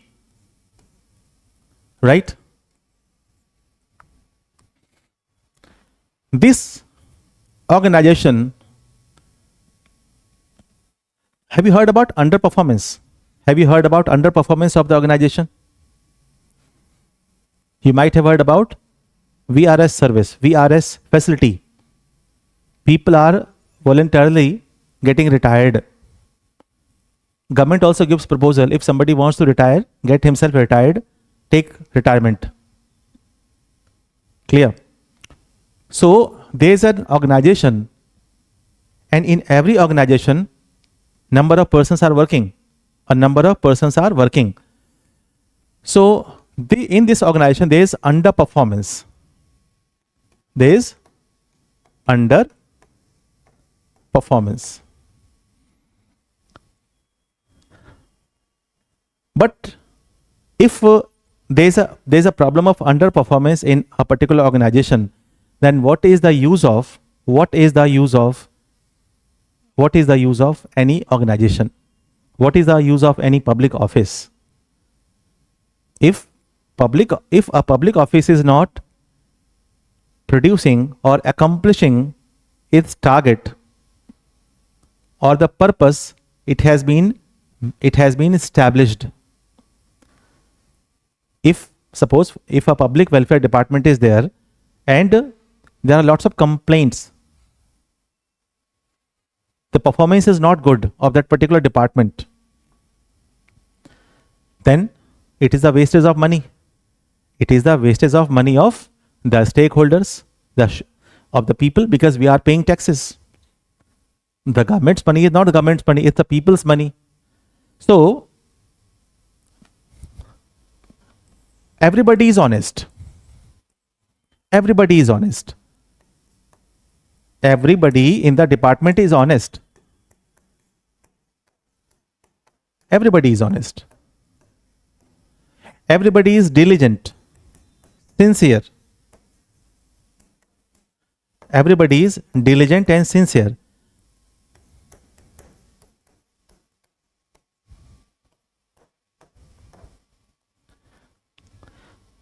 It is said, many people say, we are honest, I am honest. That's all I know. I am honest. I have nothing to do with other people. So suppose if everybody is working, you are the students, the stakeholders, I am your faculty of ethics. Other people in the management, they are also working hard. I am also working hard. You are also working hard. But if no student is getting selected, then what is the use of this class? This is called underperformance. If everybody is honest, person A, B, C, D, everybody is honest. Everybody is honest, but the purpose this organization is meant for is not accomplished, is not fulfilled, then what is the use of appointing public servants? It's a wastage of money. It's a wastage of public resources. Right?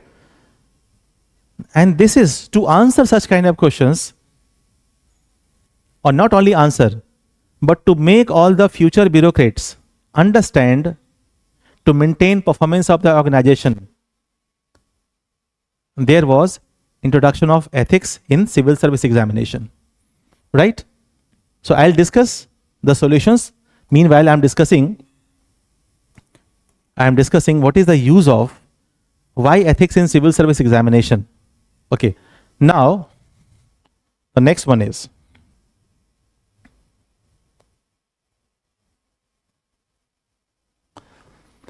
truth versus honesty. Truth versus honesty. There are some such kind of dilemmas occurring with civil servants. Then you are basically trapped between truth and honesty. Truth says help the poor. Truth says help the deprived. But honesty says be honest to your responsibility, be honest to your office, be honest to your position. Clear? Truth says there is no India, there is no Pakistan, there is no China, there is no America, there is no France. On this earth, there is no wall. There is no natural wall or natural boundaries. Truth says we are all humans. Honesty says no. We are Indians. Somebody is American. Others are Germans. Somebody is Chinese. So there is a conflict. What should we serve? We should serve humanity or we should serve the nation? Because truth says nothing is beyond humanity. Honesty says nothing is beyond our own nation. So when there is a clash between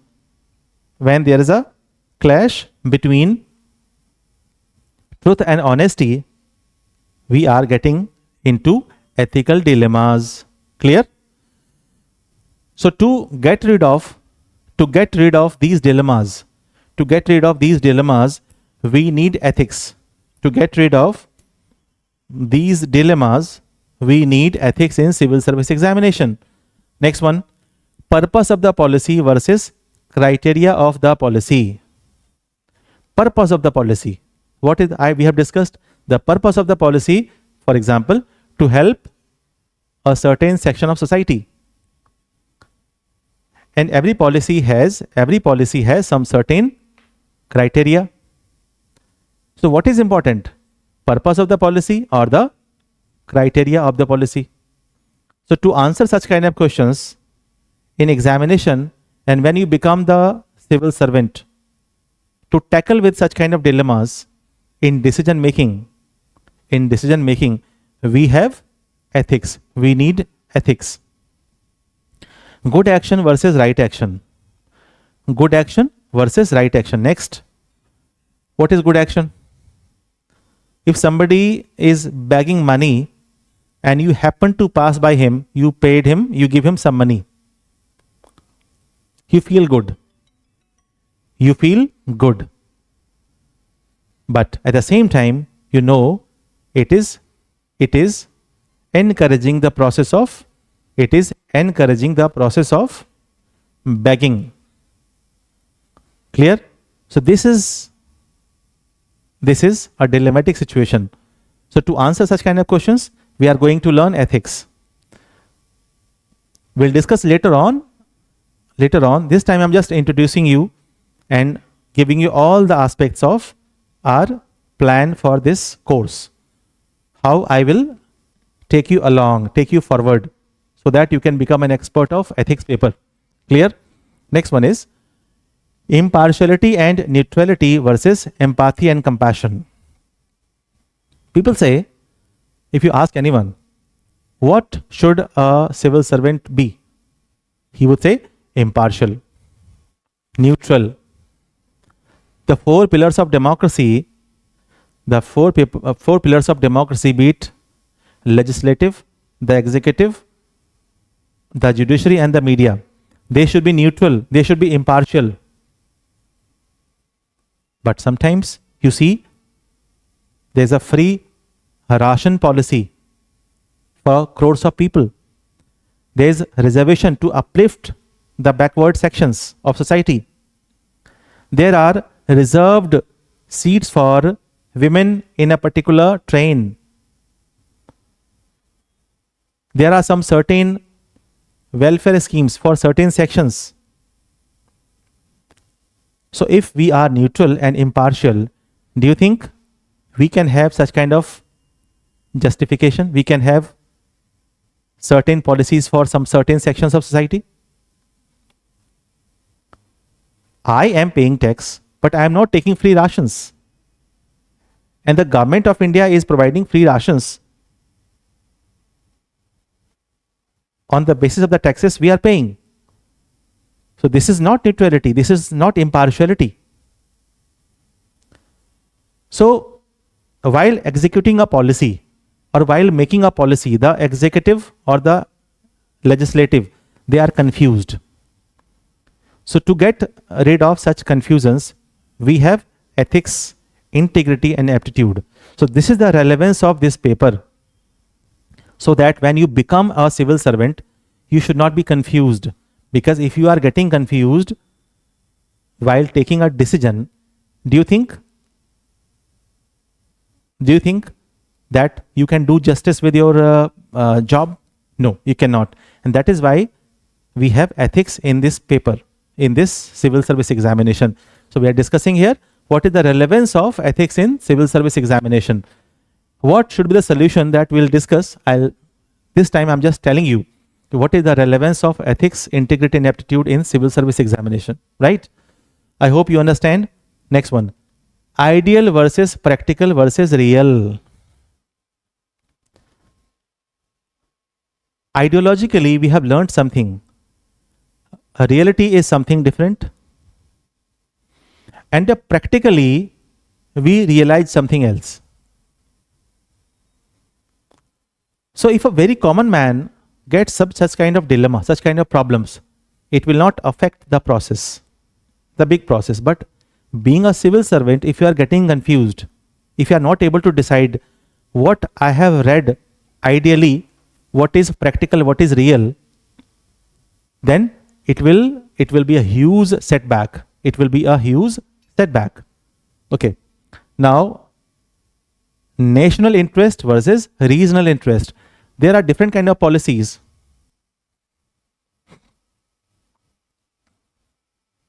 अभी नहीं आ रहा था ना, वहाँ वही मैंने कहा.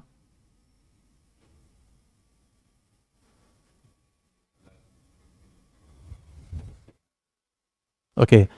So guys, actually I could not see your comments for a long time. There was some technical glitch, so I could not see.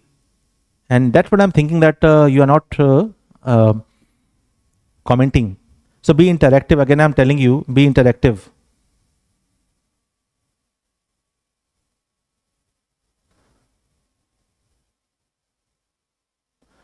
Yes, they will provide you notes. Actually, what I said, that I will provide you notes. I will also, the most important thing, the class should be interactive. Everything we are going to discuss. And from tomorrow, you will have to write many things. You have to prepare class notes. And class notes will be the most important thing.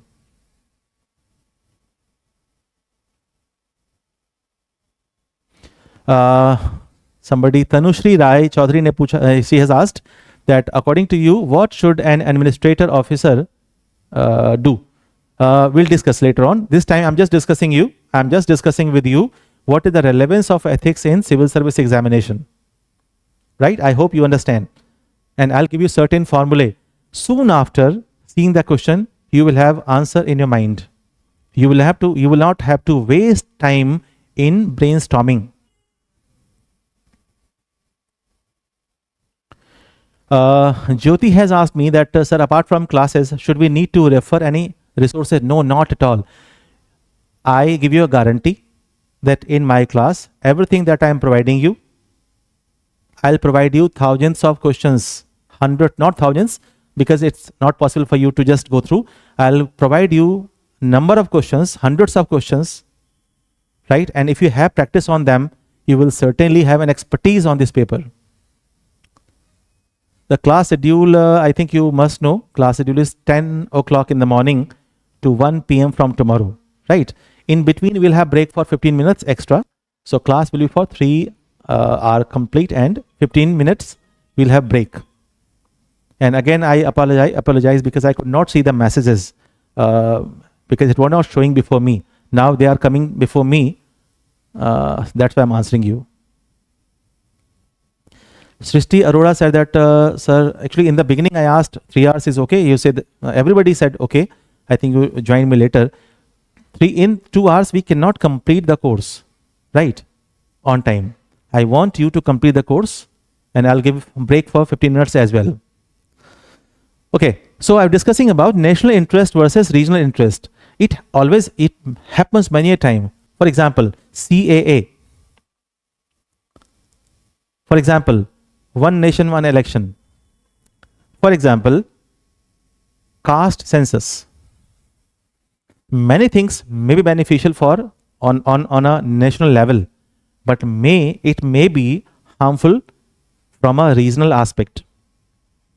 And you are the appointed district magistrate in a particular district somewhere where a national policy is not that much popular due to some regional conditions. What will you do? And that is why we have to read ethics, integrity and aptitude. Clear? Next one. I'm not just giving you answers of these dilemmas this time. I'm just telling you what is the relevance of ethics. As I have been saying since beginning, this is the orientation class. I'm trying to establish your understanding about this paper, the strategy of the preparation, right? And I hope you understand.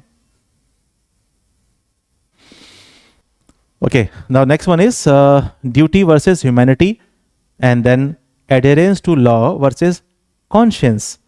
Right means versus right purpose. Right means versus right purpose. Gandhiji said, come what may, even if we are not able to achieve the purpose, means must be right. But what is the use of a law? What is the use of our good conduct if we are not able to achieve purpose? So somebody says that we should think of the purpose. Other people say, no, we should take care of our means, the ways we work. We'll discuss what is the solution of this problem, and this is the relevance of ethics in civil service examination. Now, development versus environment, and the next one is security and confidentiality versus RTI. Right information is an act enshrined in the Constitution. It gives it gives everyone the authority to ask questions, to get information. But sometimes, not only about security or confidentiality, sometimes if you reveal the particular data to a particular organization against the RTI, it may be misused against the nation or against the particular department. So what should be the solution? We'll discuss. The next one is religious values versus gender equality and social justice. In Sabrimala temple, religious values suggest that women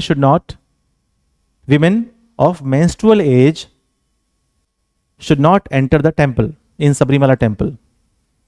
But gender equality says both men and women are equal. There mustn't be any kind of bias between them. and you are the district magistrate there, where you have to make sure that whether it is a man or a woman, they should be allowed to enter the temple. But there's a huge ruckus, there's a huge demonstration of people, local people. They are on a spree of even killing. They are even willing to sacrifice their lives for their religious values. They are not willing to let any woman enter the temple. So what will you do there? Jallikuttu issues. One side, animal rights. Second side, religious values. You might have heard about the issues of burqa and hijab. There was a huge dispute. At times in our country, such disputes are occurring. So do you think that what should be done? What should be done in such a situation? So we'll have some certain formulae. Absolutely, there's a clash between Article 25 and 26. There are many different kind of problems are lying in different scenarios as per situations. So this is the relevance of ethics. This is the relevance of ethics. That's why we are learning ethics for civil service examination. Now,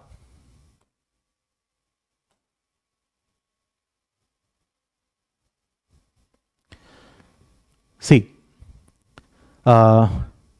in today's session, I have discussed two types of subjects. First is traditional, second is non-traditional. Then we discuss about the whole syllabus. We discussed about the strategy.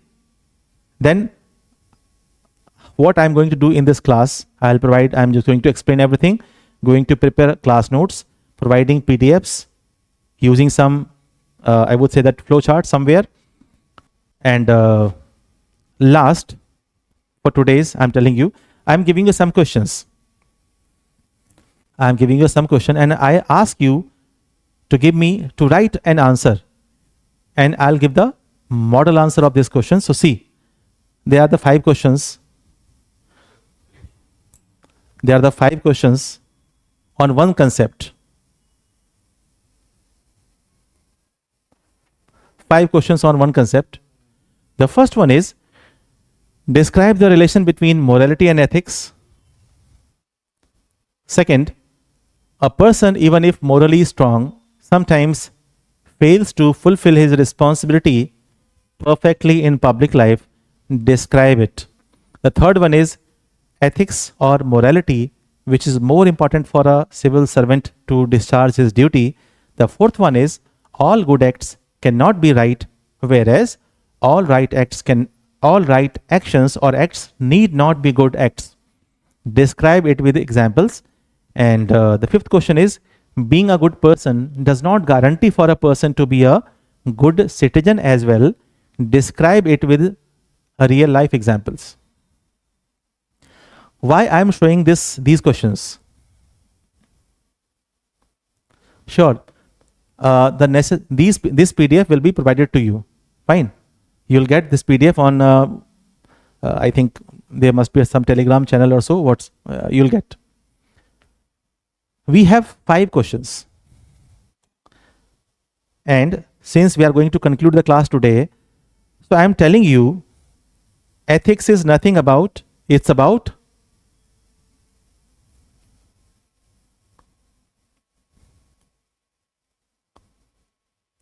it's about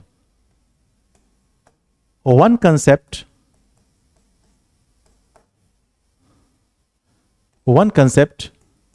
and multiple questions.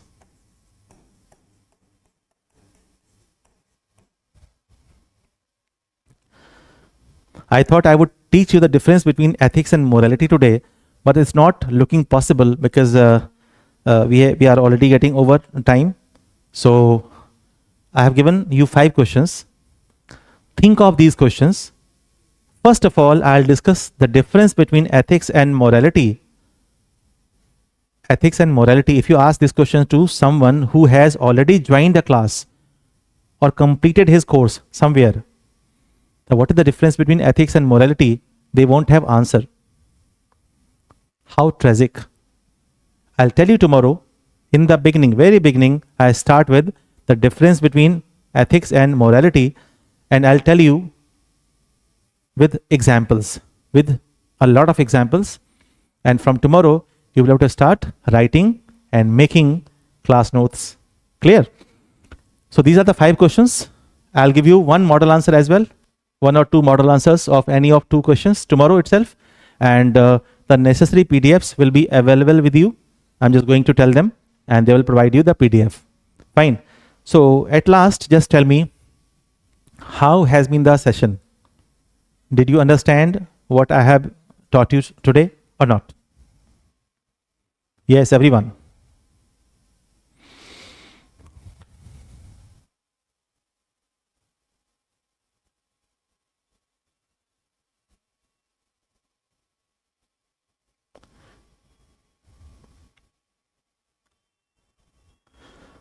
Right. Thank you very much, everyone. I appreciate all your suggestions, all your, I would say, compliments.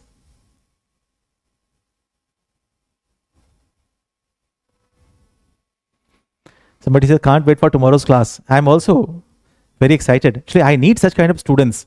You are very interactive. In online classes, I have not seen, I rarely see such kind of students. Since Sambhavam IAS is based on a divine purpose, it's going with a divine purpose. That's why it has got students like you people. So it's my privilege. I feel very happy. I feel proud to have students like you. So I want the same interaction. I want the same support from you. Be with me every day, live. And I am telling you, and it's my promise, I will provide you such kind of understanding on ethics that will certainly make you score 200 plus, right? 200 plus. When you think I can do this, you will certainly do this. And think of the questions. And if you have any kind of suggestions, give me tomorrow, and write any of 1 question, any of 2 questions, and I'll give you any of 2 answers tomorrow itself. Clear? The PDF will be provided to you tomorrow itself. We'll discuss. So thank you very much. Have a good day.